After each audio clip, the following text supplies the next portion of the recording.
يا رب تكونوا بخير. تعالى نكمل الإجزام على 10 و11 و12. طبعا ايه. تمام. طيب. تعال نسمي كده مع بعض. بسم الله الرحمن الرحيم ونبدأ مع بعض. بيقولك the view of the mountains was very picturesque. كلمة picturesque خلي بالك من الكلمات اللي بتتكرر كتير. السينونيم for picturesque يعني رائع كويس، فاحنا ممكن نختار كلمة charming يعني رائع. لو جالي impressive تنفع، لو جالي wonderful، لو جالي attractive، كل الحاجات دي تنفع. تمام. طيب I know I live in Cairo but I moved to Alexandria last year. انا اتعودت ان انا اعيش في القاهرة، ولكن انا رحت اسكندرية السنة اللي فاتت. فاعتاد على عمل حاجة في الماضي ومبقاش يعملها، او عادة في الماضي، فعندي used to وعندي would. ولكن would لا تستخدم مع الافعال الستيتيف، الافعال الثابتة. وفعل طبعا live فعل ثابت، فعل ستيتيف، فبالتالي تكون used. طيب this scientist هذا العالم has not his life to scientific research. بيقول لك العالم ده كرس حياته او قضى حياته كلها ان هو بيعمل ابحاث علمية. يبقى كلمة كرس حياته كلها يبقى كلمة dedicated. تمام. يبقى dedicated معناه ان هو كرس حياته كلها في حاجة معينة.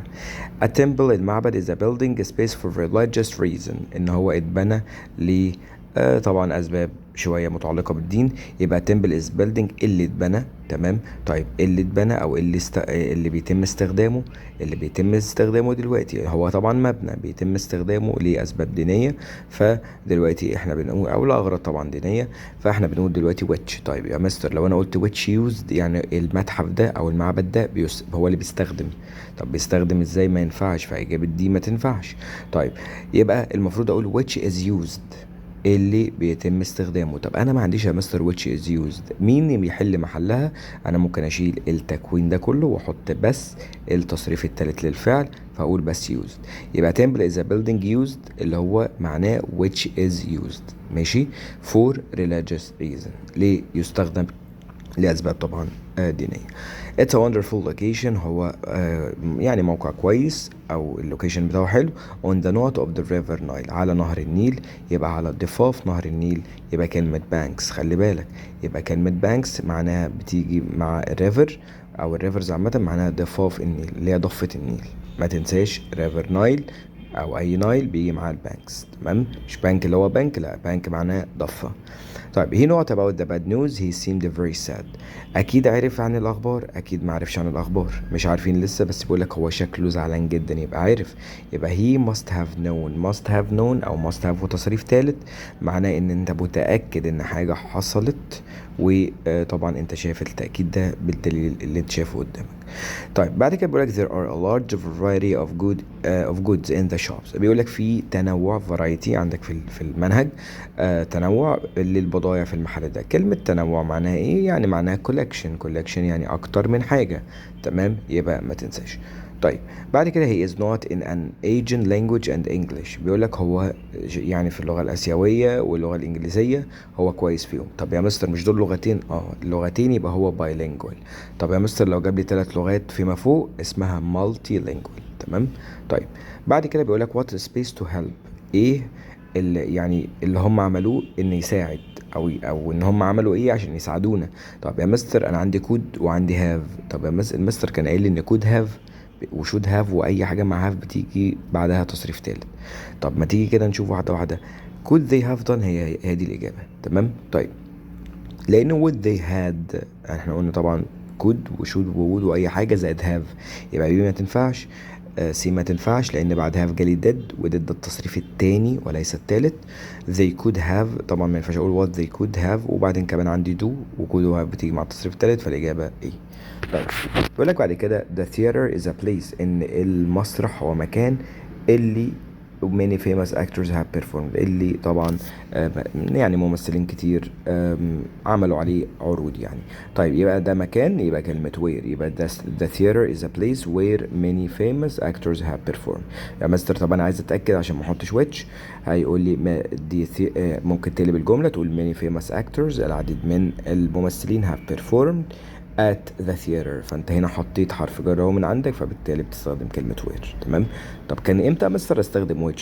لو which لو انت تستخدم which لو قال لك في حرف جر في الجملة، يعني مثلا كنت ممكن اقول the theater is a place at which many famous كذا كذا كذا كذا، او ممكن اقول the theater is a place which many famous actors have performed at. تمام. فانت دلوقتي حطيت حرف جر، تمام، او عفوا حرف الجر موجود. لكن انت لما بتحط تقلب الجمله اللي هي ماني فيمس اكتورز بدماغك انت، وانت اوتوماتيك تحط انت من نفسك حرف جر بس هو مش موجود، يبقى بتختار كلمه وير. ركز في القاعده دي.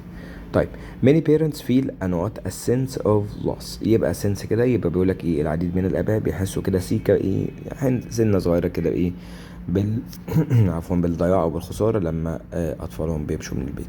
Have you read the story؟ انت قريت القصه. This film is based. طيب يا مستر انا هختار حرف جر هنا بناء على ايه؟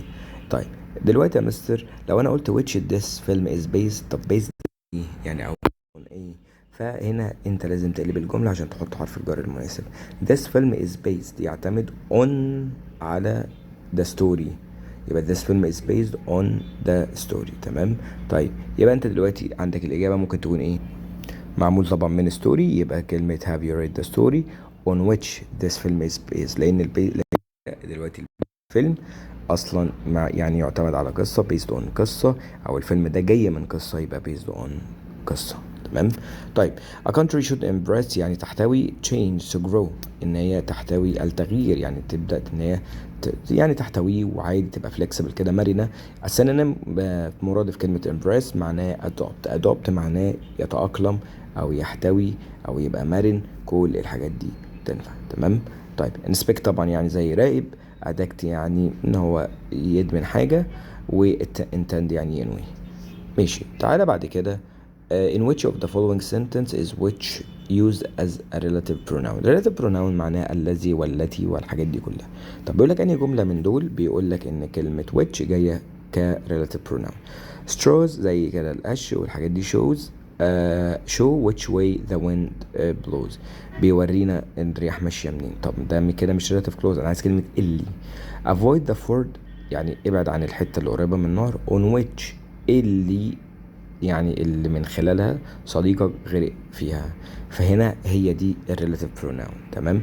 طب ما تيجي نشوف سي كده which is the best route to take، انهي روت ناخده. طب هنا مش معناه اللي، ماشي، يبقى which هنا جايب معنى اي، ده سؤال.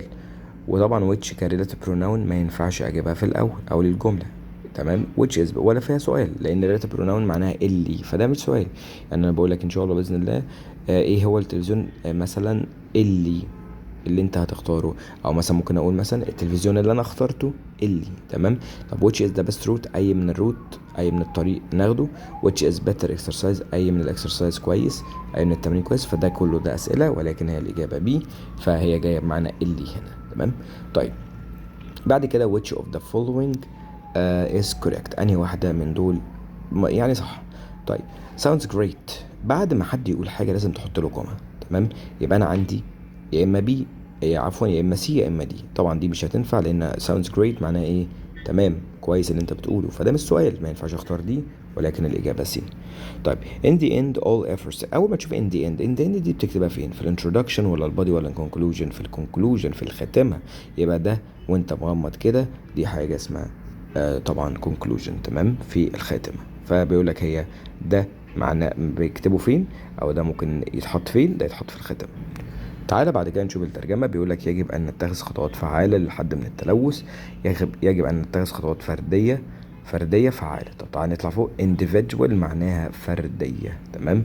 فكده أنت عندك إن يا إما فردية اللي هي ب، يا إما فردية اللي هي ج. يجب على الناس أن يضعوا متطلباتهم بعناية، إن متطلباتهم يجب أن يحللوا نفاتهم بعناية. طيب decompose their waste mindfully، يعني طب waste يعني ونفاياتهم، لكن مش متطلباتهم، فالإجابة هتكون ب. طيب تفخر مصر دائما بعلمائها البارزين، بعلمائها النابغين البارزين. طيب prominent يعني بارز. تمام. يبقى البارزين هي اللي هتبقى الإجابة، لأنهم يبنون عقول الأجيال الجديدة ويحققون إنجازات بارزة متكررة. طيب تعال نشوف كده outstanding achievements يعني بارزة. طبعا متكررة ان احنا بنقول حاجة repeated، فبالنسبة لنا ده اللي مش تنفع، فالإجابة ألف. طيب all the world countries should cooperate، spread على طول، cooperate to spread يبقى على جميع الدول أن تتعاون في سبيل، أو عشان تنشر يبقى تنشر السلام. يبقى إيه مش هتنفع لأن مفيش تو، يبقى أنا عندي إما بي سي دي to spread peace and security in all part all لازم تيجي مع وكلمة part ده تعد، فهنا لازم اقول in all parts. فكده مش عندي او مش معايا ولا ايه ولا معايا بي. طيب يبقى in every part تنفع of the world. طب ما تيجي بقى تشوف المقارنة بين سي ودي. all world countries should cooperate to spread peace security على طول، لكن المفروض اقول peace and security، يبقى الإجابة دي. طيب artificial intelligence الذكاء الصناعي او الاصطناعي. ماشي. بيقول لك عندك ايه؟ عندك كلمة تاسك. تاسك اللي هي ادي A ودي دي. تاسك دي اللي هي بتاعت الفيل كده، اللي هي زي الترانك كده، عامله اللي هي زي الحاجه بتبقى فيها زي خشب كده شويه. فانت بالنسبه لك عندك A ودي مش هينفعوا، فالاجابه يا اما B يا اما C. طيب يبقى perform task that require يعني يتطلب. تمام. وعندك في المنهج يبقى الإجابة هتكون إيه بقى؟ بما تحتاج ذكاء بشري، وهو يبقى تحتاج تتطلب كلمة require، فالإجابة هتكون سي. تمام. فأنت كده بالنسبة لك خلصت الامتحان معايا. إن شاء الله بإذن الله أشوفك في امتحان جديد، ولو في أي سؤال بس ابعتلي. شكرا ليكم، السلام عليكم ورحمة الله وبركاته.